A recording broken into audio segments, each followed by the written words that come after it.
Here we have a set of parts to build our 22 and 24 plate XWP clutch system for the Nissan GTR. Here's one which I built before.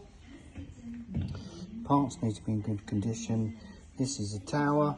This tower needs to make sure that the washer on the top, which retains a small circlip, is in nice condition. It's not all bent and twisted and marked. As you can see, this is nice.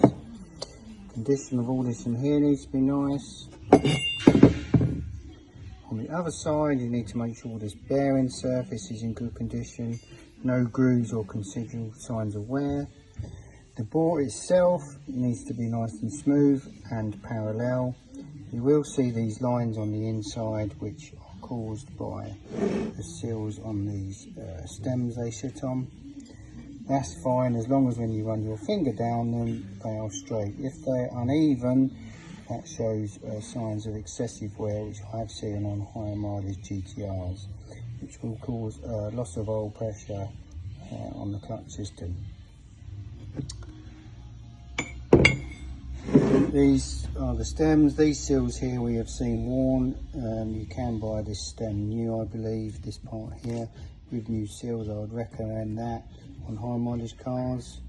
Again, you will lose loss of oil pressure through these being worn. They're like a carbon type of seal material. The rubber seals that we require come off the centre of the tower. These need to be nice condition. If you want to supply new ones, that's fine, but as long as they're not ripped and they look nice, they'll be okay.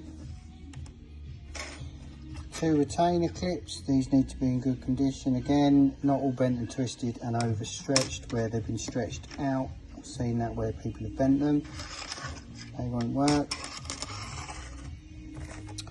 The 3 bearings that come with it, these again need to be in good condition. I've seen people take these off of the piston B, the long basket, and rip the bottom off. So you've got to make sure you take them off carefully so it's all intact. 3 of them. Spring seat top washers, these work as a seal as well. The seal needs to be in nice condition all the way round with no rips or tears. I've seen these with excessive wear on the edge, again, which will lose your oil pressure in the system. And there's 2 of these. Spring seats need to be in nice condition. These need to be nice and straight, the springs, nice and flat. Again, I've seen these bent at an angle like that, where they've obviously tried to turn. They will not be serviceable, and there's a pair of them. The oil pump gear drive, this needs to be in nice condition with all the teeth, no chewing up or marking on here. And this is an excellent example of a good one. If you send one through like this, it won't be good enough because it's all chewed up on the edge and it's sharp. Although it would work, I wouldn't recommend it, and we wouldn't want to machine this to fit the clutch. We end up machining the gear like this. That's all the parts. Thank you.